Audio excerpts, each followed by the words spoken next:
Olá pessoal, eu sou Pedro Brandão, professor de língua portuguesa formado pela PUC do Rio de Janeiro. Começa agora mais uma videoaula do nosso canal Português Papo Cabeça. Em primeiro lugar, inscreva-se no nosso canal para não perder nenhuma das nossas próximas videoaulas e ative o sininho para receber todas as notificações. Essa aula está sendo postada depois da primeira aplicação da prova do Enem de 2021. Então a maior parte dos vestibulandos está descansando depois da maratona de provas que enfrentou. Então, nessa videoaula nós teremos um assunto diferente. Vamos a mais uma videoaula de interpretação de textos. Para tanto, é necessária uma leitura prévia do material didático que se encontra no link que está disponível na descrição da videoaula. Quem quiser conferir, o nome do arquivo é md037.docx e o texto que nós vamos interpretar é o poema Lagoa, do poeta mineiro Carlos Drummond de Andrade. Agora vamos supor que você já leu o texto. Primeiramente, vamos lembrar que nós estamos dando a nossa interpretação pessoal. Se você tiver outra interpretação, você pode e até deve nos escrever. Carlos Drummond de Andrade, como eu acredito que todos vocês já saibam, era mineiro da cidade de Itabira. Bem, mineiro natural do estado de Minas Gerais, que é um estado sem mar. E o mineiro é conhecido pelo grande sonho de conhecer o mar. Que o mar existe, podemos supor que isso o poeta sabia desde criança. Quando realmente ele soube disso, é o tipo da pergunta que é melhor dizer só Deus sabe. Esse poema foi publicado em 1930, quando ainda não havia o advento da televisão, muito menos o advento da internet, que é muito mais recente. Então nós podemos supor que Drummond conhecia o mar visualmente através de fotos. Vamos aos poucos analisar o poema. Segue um quadro. Aqui está o poema inteiro. O título é Lagoa. Então o título de uma obra, podemos supor, nos remete ao que essa obra fala. Inevitavelmente, é isso a primeira coisa que o leitor vai ler. Lagoa.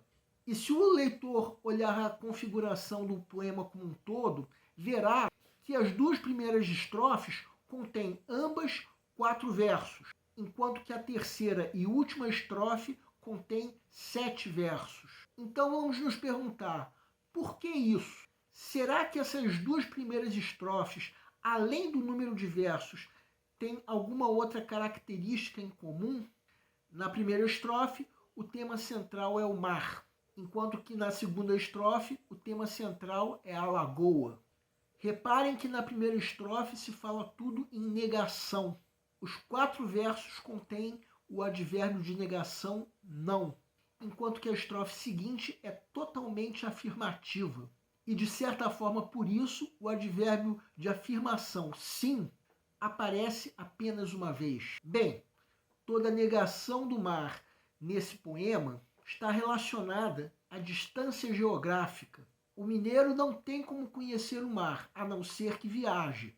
Conhecer o mar é o grande sonho dos mineiros, ainda mais naquela época em que, devido à ausência da televisão, o mar aparecia apenas visualmente em fotos precárias.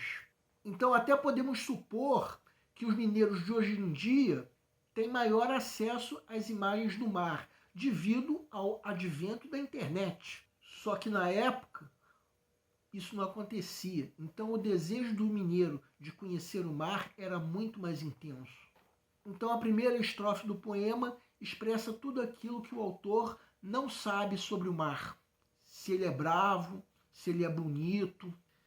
Tudo isso eram ideias não vivenciadas pelos mineiros desde o nascimento até o momento em que ele viajasse para ver o mar. Agora vejam o último verso. O mar não me importa. O que será que isso nos faz pensar? A mim, Pedro Brandão, me faz pensar que tudo aquilo que ele não sabe sobre o mar, se ele é bonito, se ele é bravo, ele sabe provavelmente pelo que ele aprendeu na infância, pelo que ele lê na imprensa, pelo que os amigos e parentes comentam, e tudo isso não importa para ele, porque o não conhecer é um fato consumado. Então essa ideia de que o mar não importa abre espaço para que, Na segunda estrofe, a lagoa seja valorizada. Essa estrofe seguinte faz a grande antítese, que para quem não sabe, é a colocação de ideias opostas num mesmo plano, evidenciando um contraste. Que ideias opostas são essas? A oposição do mar, uma entidade inatingível, e a lagoa, uma entidade tangível. Como mineiro, ele não pode ver o mar, mas a lagoa, essa sim, ele pode ver. Tudo que o autor fala sobre o mar na primeira estrofe é suposição. Ele não tem como vivenciar. Só que o que o autor fala sobre a lagoa na segunda estrofe, aí é concreto. São vivências reais que ele sabe sobre a lagoa.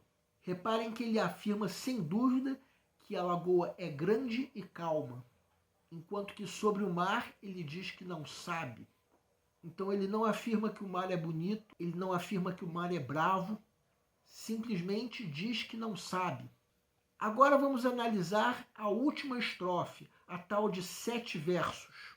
Nessa estrofe nós temos um desdobramento do conteúdo visual da lagoa. Vejam que no momento em que ele diz que a lagoa se pinta em todas as cores, ele está fazendo uma descrição da paisagem da lagoa no final da tarde. O tema dessa estrofe continua sendo a lagoa, mas o que essa estrofe fala sobre esse tema passa a ser sobre a vivência de contemplar a lagoa, uma realidade tangível que ele pode vislumbrar concretamente. O arco-íris que se forma no final da tarde diante da paisagem da lagoa. Então, respondendo àquela pergunta que eu lancei e que está em vermelho, eu suponho que os 7 versos da estrofe remetem às 7 cores do arco-íris. As outras 2 estrofes são centradas em reflexões sobre esses 2 temas, o mar e a lagoa. Já a terceira estrofe é um desdobramento sobre o tema da lagoa. Eu já encontrei outras interpretações a respeito desse poema. Por exemplo, é claro que todos nós sabemos que o mar é muito maior do que qualquer lagoa, só que essas outras interpretações se focam no fato de que a palavra lagoa é maior do que a palavra mar. 2 letras a mais. De qualquer maneira, o poema termina dizendo: eu não vi o mar, eu vi a lagoa. Então está reafirmando o que já foi dito nas 2 primeiras estrofes. A grande mensagem do poema parece estar associada a um convite ao leitor ou ouvinte valorizar aquilo que é tangível, que é possível de se sentir. O mar não é visível para o eu lírico, é apenas uma entidade inatingível. Já a lagoa é tudo que é tangível. Então, essa sim merece importância. Bem, essa ideia de valorizar o que é tangível poderia ser muito bem transferida para os dias de hoje. Essa videoaula está sendo postada no início de dezembro e pelo menos a população mundial ainda não foi totalmente vacinada. Por mais que queiramos voltar à realidade de antes da pandemia, ela ainda é inatingível. Então nós temos que valorizar o que é tangível. Se por medidas de segurança nós ainda não podemos dispensar a máscara, a realidade sem máscara está para nós assim como o mar está para os mineiros. Um sonho que, pelo menos por enquanto, ainda não é tangível. Então precisamos valorizar o que está disponível para nós. Se em casa nós ainda temos o afeto da família, então esse afeto precisa ser valorizado. E para terminar, nós vamos comentar uma questão de concurso em que caiu esse poema que nós acabamos de interpretar. Uma questão que, mesmo para quem está lendo o poema pela primeira vez, é de fácil resolução. A grande vantagem vai ter o candidato que sacar primeiro o gabarito, porque esse candidato vai ter mais tempo para resolver o resto da prova. Segue um quadro. Fundação Carlos Chagas, 2018. O texto da questão é o poema que acabamos de interpretar. Uma interpretação adequada do poema está expressa em A. A lagoa representa uma realidade tangível. Aqui o sujeito lírico atribui valores estéticos. B.